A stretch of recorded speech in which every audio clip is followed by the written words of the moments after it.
How's it going, everyone? It is one of your favorite apostates, McKay. You might be missing my normal co-star, Jordan, who also happens to be my wonderful wife. However, she is off doing her day job, and I am putting this together, so it's just going to be me for right now.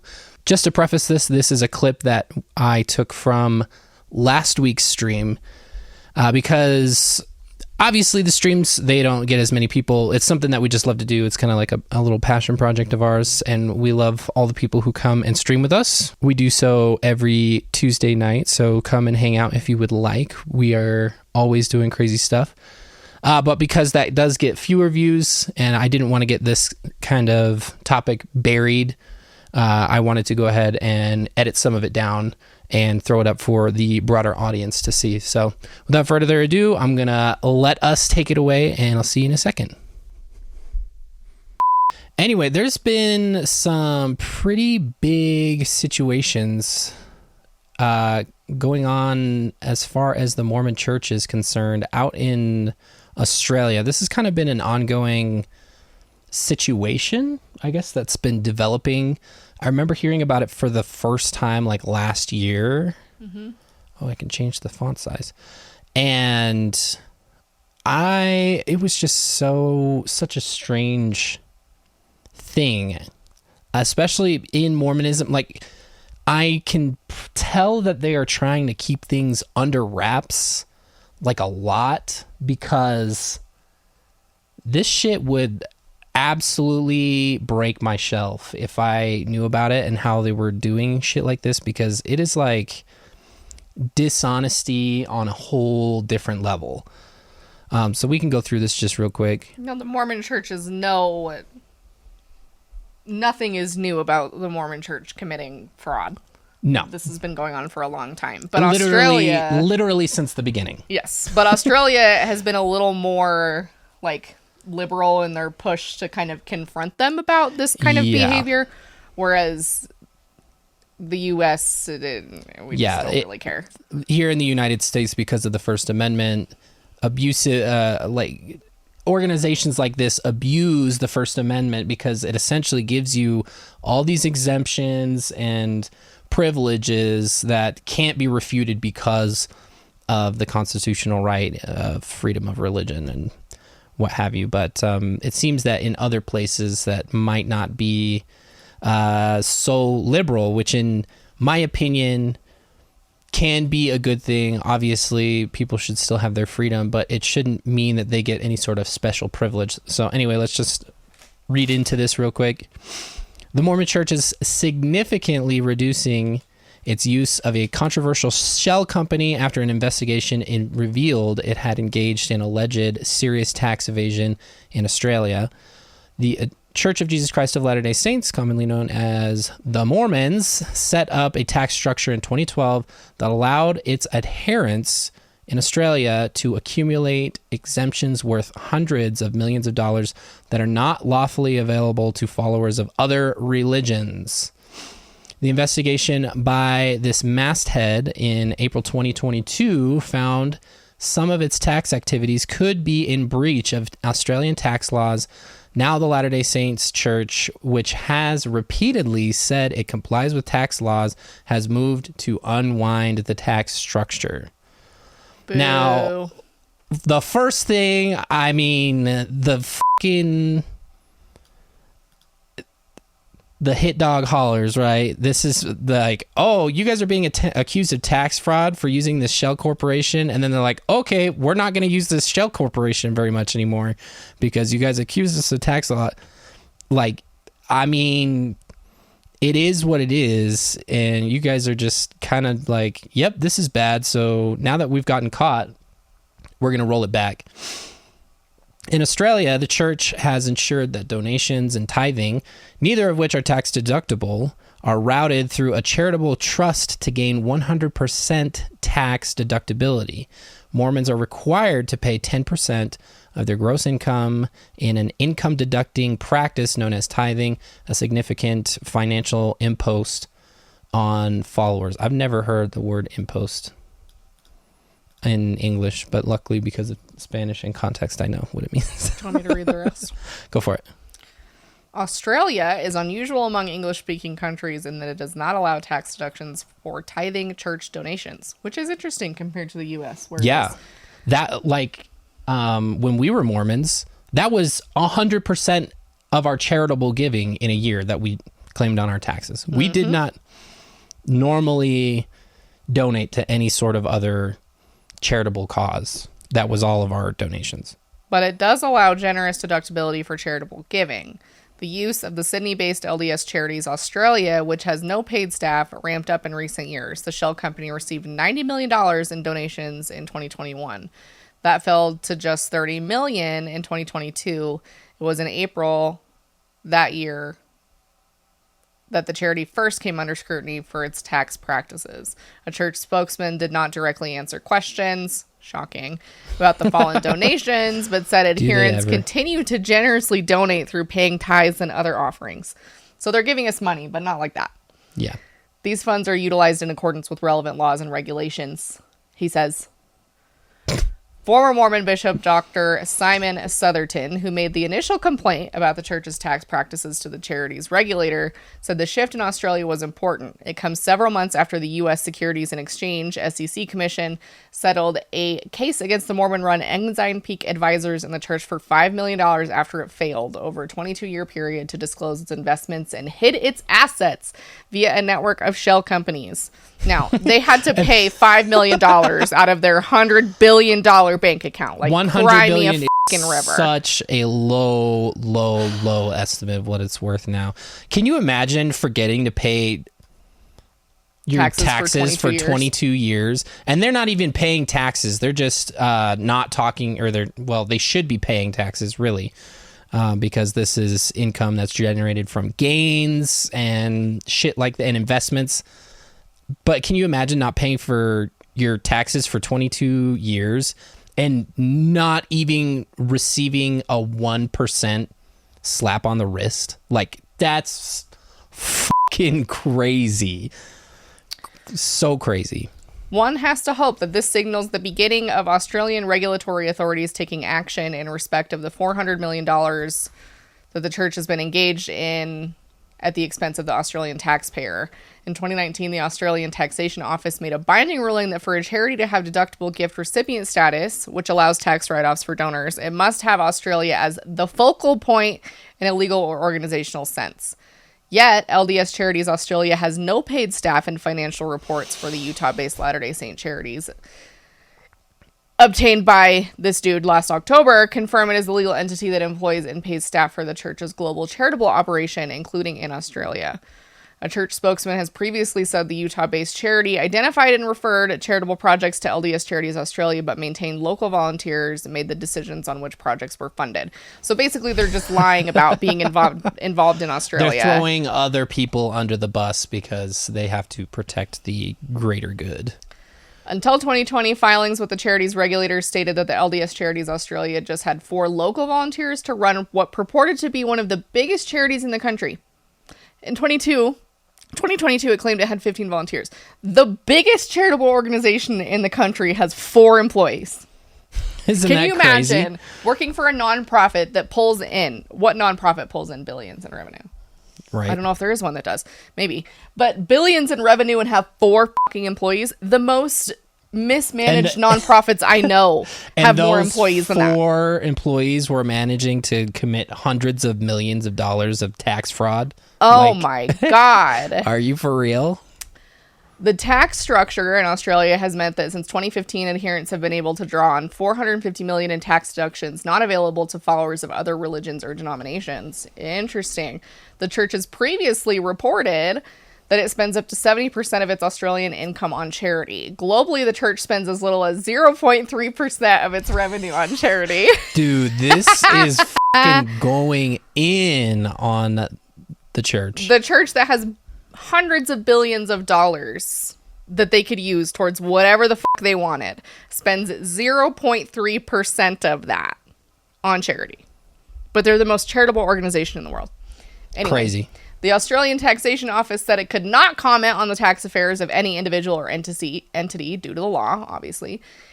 In Senate estimates last November, Tax Office Assistant Commissioner Jeremy Hirschhorn said in response to a question from Green Senator David Shoebridge that the ATO was very aware of those allegations against the Mormon Church. Well, I would fucking hope so.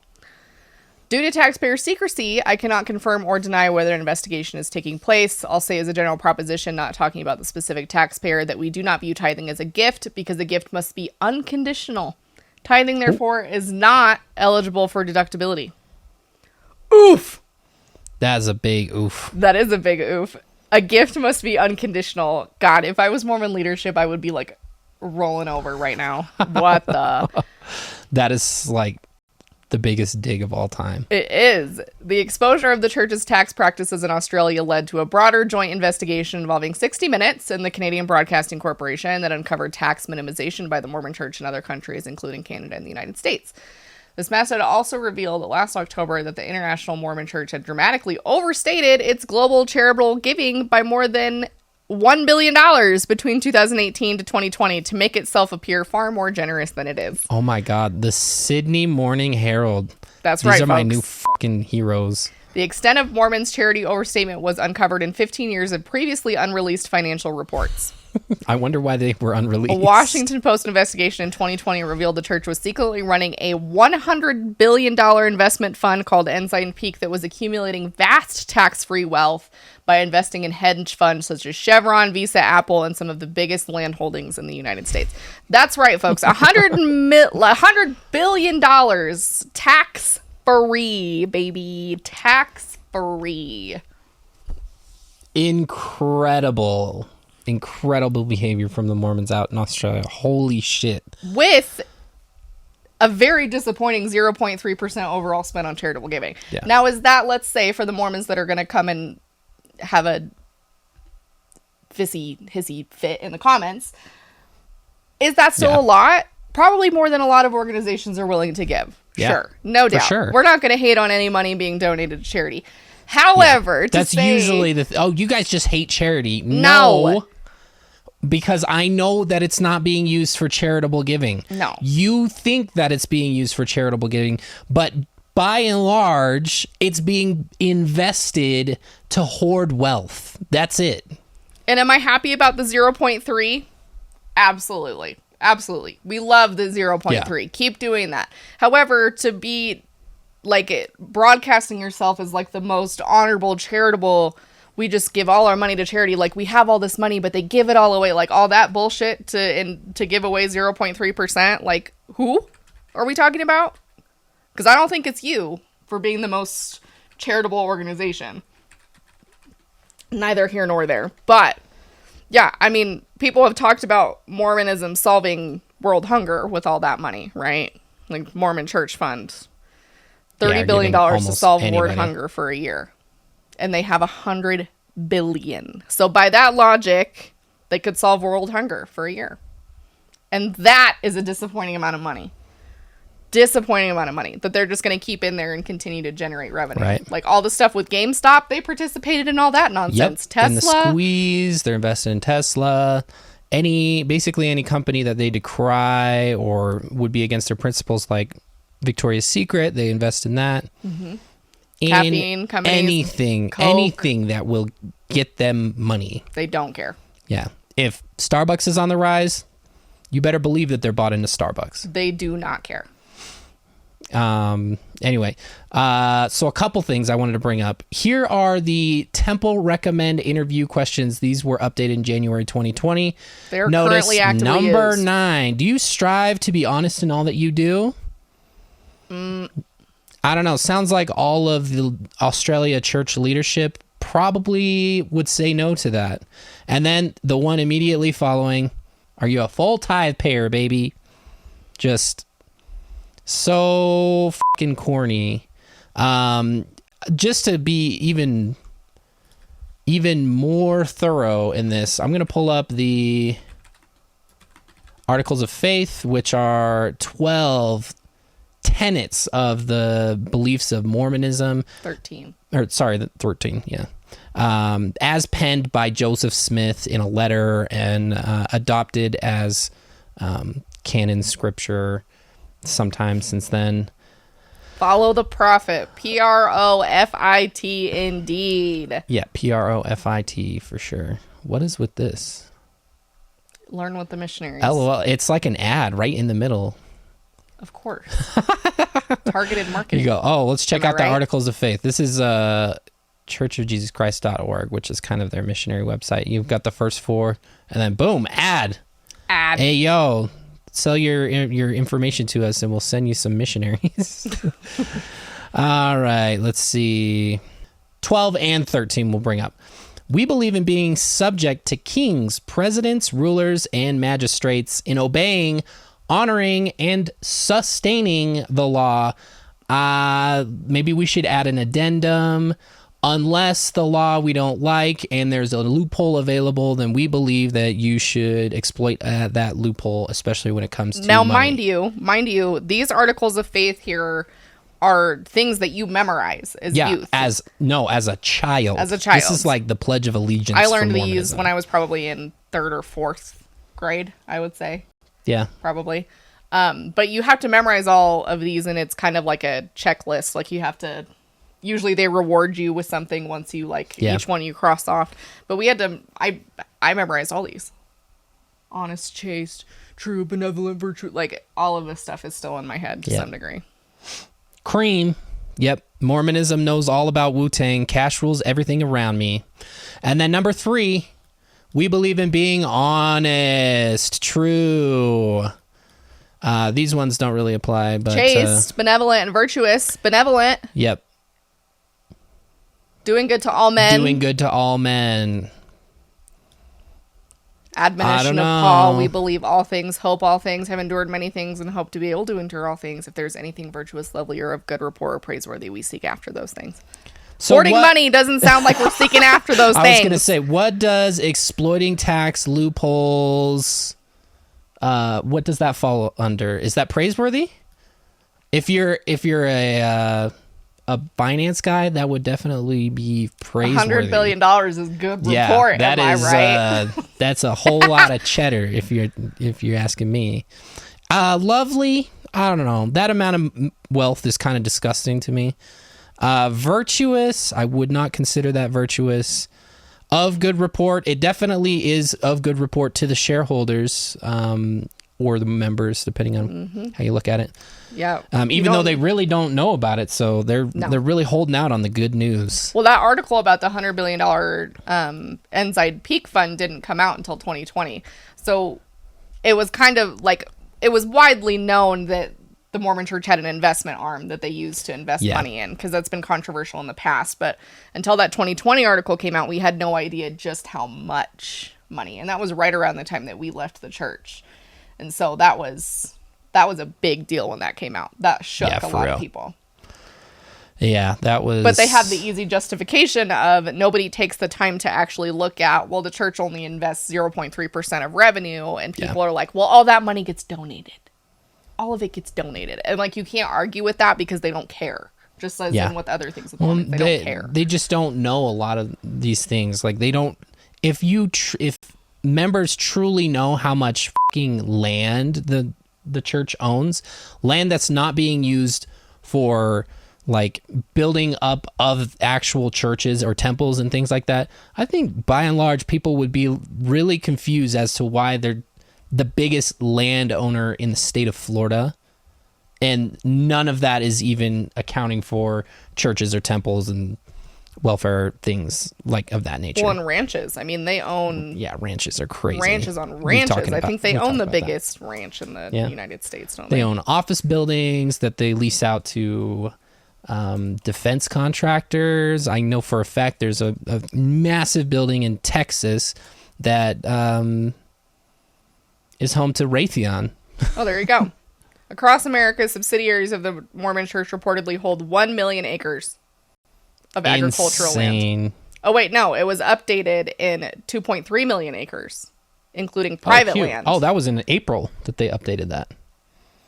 Dang, we might have to... I don't know if they've updated that spreadsheet 630,000 acres of Florida, and that isn't an eighth of what the federal government owns in Florida. Holy The Mormon shit. Church owns more land in Florida than the own fucking Florida government does.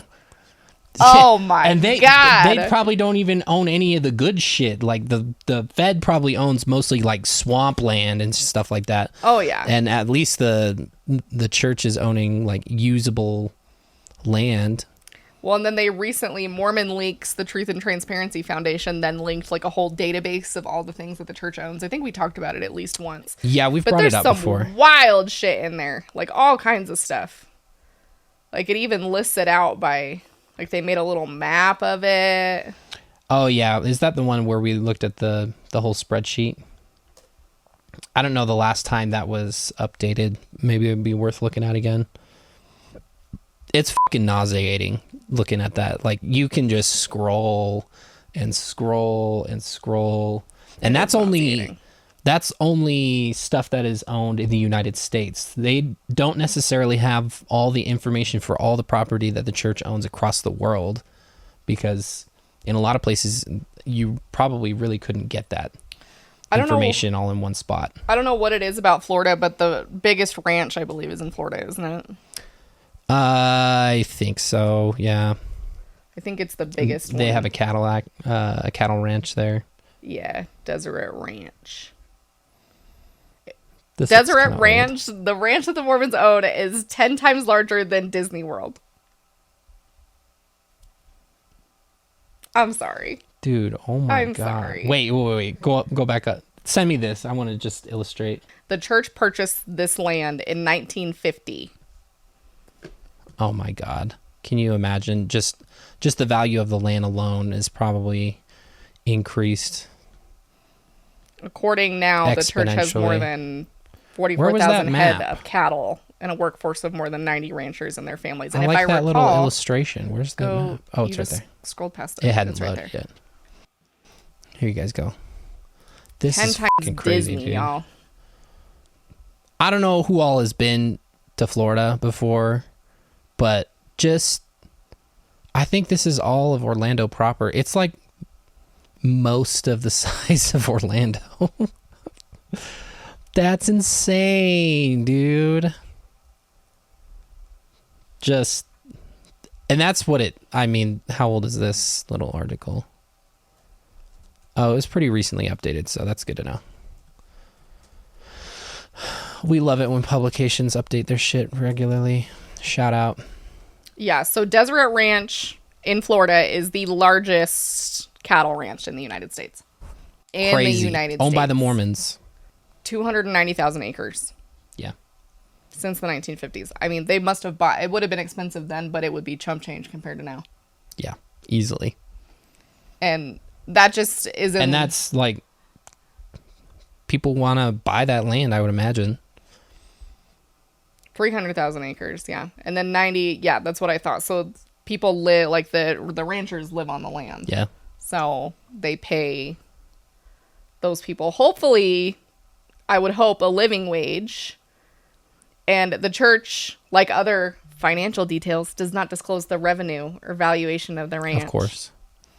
So yeah, if you're not tax the churches, if you're not going to do that, at least require their tax, require that their tax exempt status be contingent upon their thorough record releasing, so that everybody knows where the money is going, and that knowing that it's not going to shell companies or into an investment fund, so that they can buy more stock in fucking GameStop. So that's crazy. In 1997, they were able to estimate that the land was worth an estimated $858 million. Just on that alone. But here's the other thing. In 2000, they moved 16 million pounds of calves, according to Wikipedia, which then translated to about $16 million in revenue. Just off of that alone. And then, even better, it brings in revenue from mining of native shell beds, orange groves, hunting permits, and sales of ornamental palm trees.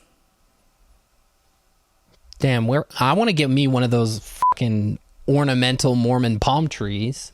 And then in 2011, they fought and won control over some of the water, and then was planning on selling it to another city in Florida, but it doesn't look like that happened. Oh, in cocoa. Yeah.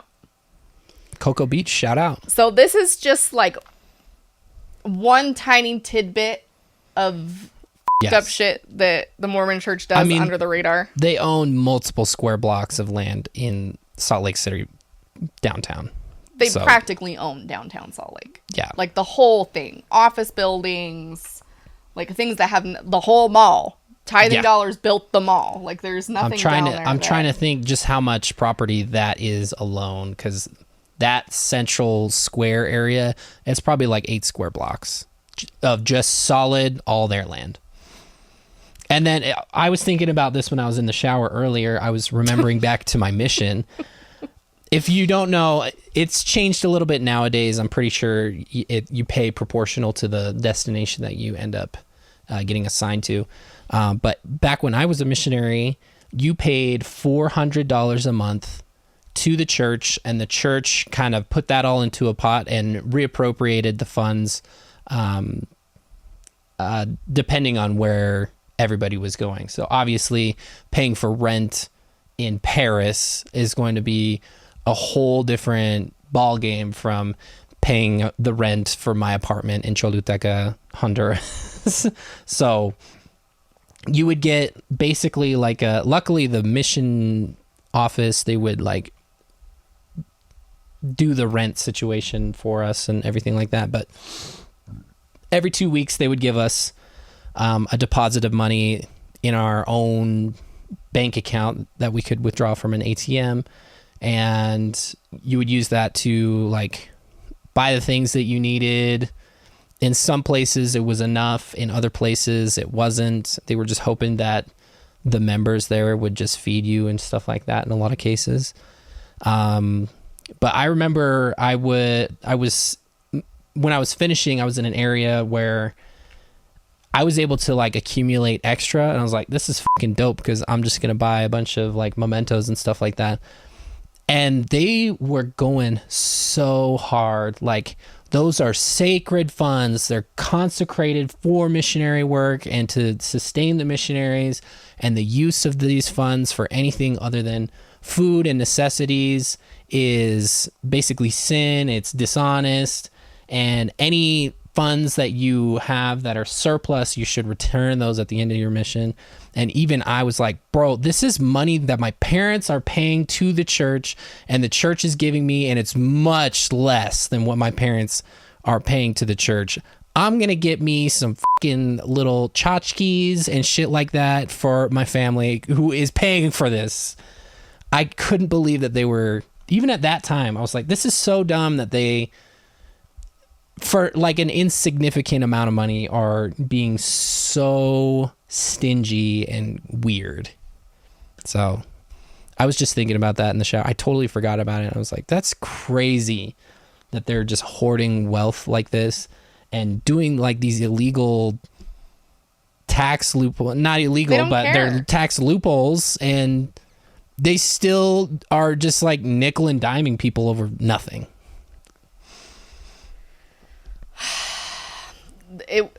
It's astounding what the Mormons astounding is the fuck.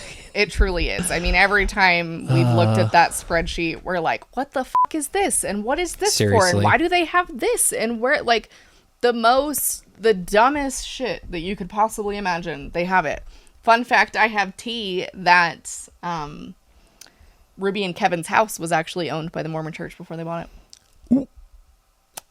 Don't ask Didn't me it how sell I know that, for much lower than... I don't remember. At one point it did. I don't know that for sure, so I won't say that. But it was Ruby and Kevin bought it from the Mormon Church. So whoever Mormon Church swooped in and bought it from whoever had it before them, but then Ruby and Kevin bought it from them, which is very interesting.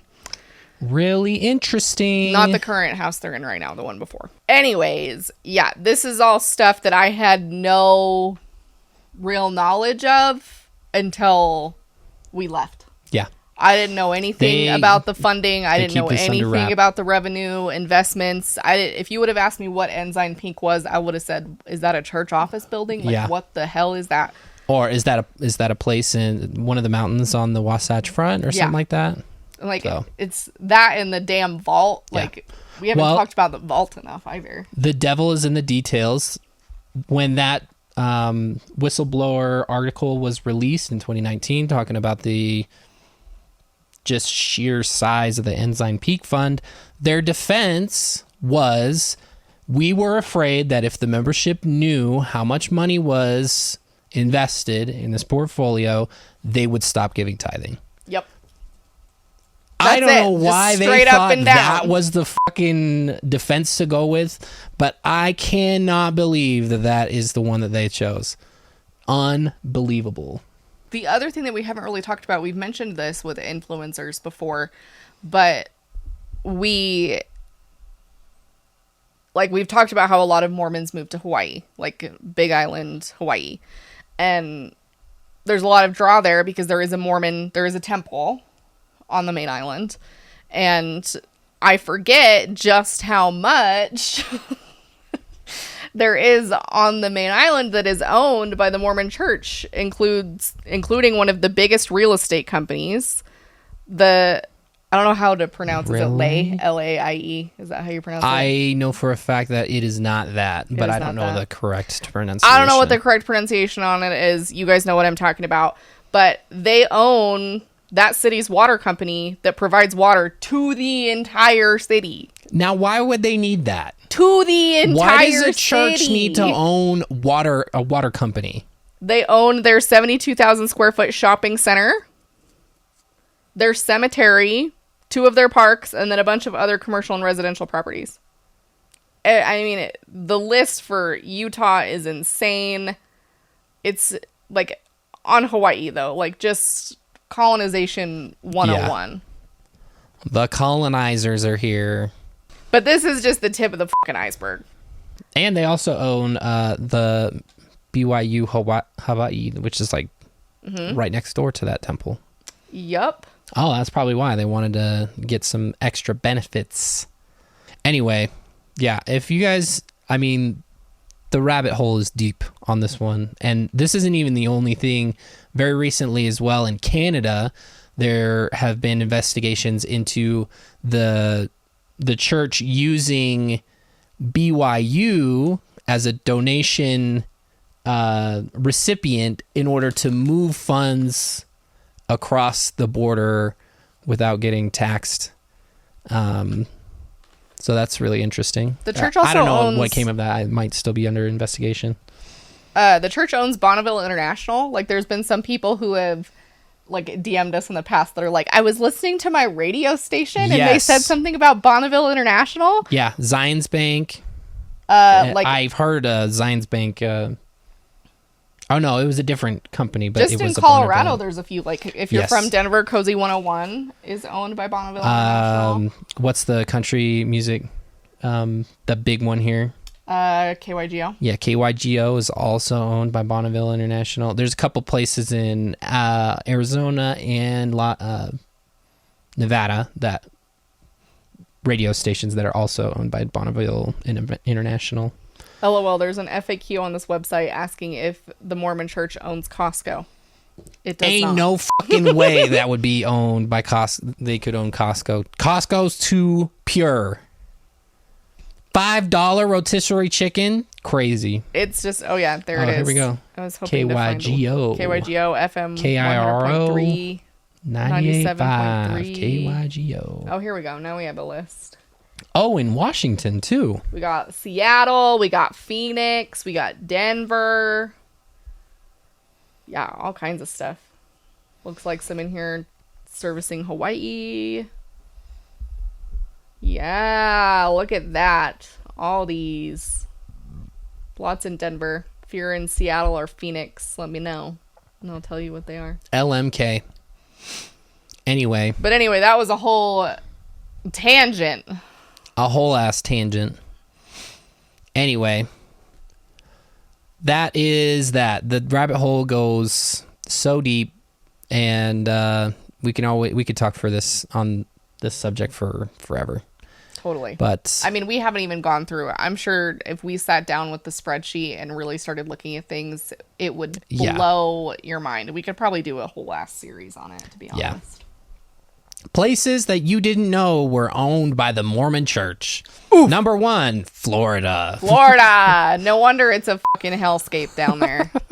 Thank you to each and every one of you that has stuck around. This is an important topic to us, so we wanted to make sure that everybody had the chance to be able to hear it, even if it was a second time for a lot of you. If this is the kind of stuff that you would like to see more of, you can go ahead and hit that subscribe button or save the podcast that you're listening to right now. If you'd like to join and be a member of the channel or support us on Patreon, it's the same thing on both sides. You can go to the Patreon link in the description, or right next to where you should have just subscribed, you can hit that become a member button, and you can support us in that same way, just right here on YouTube. Also, if you would like to follow us on social media, you can find us at Jordan and McKay on basically any social media site. You can find us on Insta and TikTok specifically, and now Threads. And yeah, it's a lot of fun. We also have a super cool Discord channel, which you can find the invite to in the description of this video. And yeah, it's a lot of fun and super cool and awesome. So thanks for bearing with us. We had to do something a little light this week because it is my birthday this week, and damn it, usually when we're missing out on stuff, it's because we're busy. So I wanted it to have a little bit for me. Anyway, we love you all, and we hope to see you soon.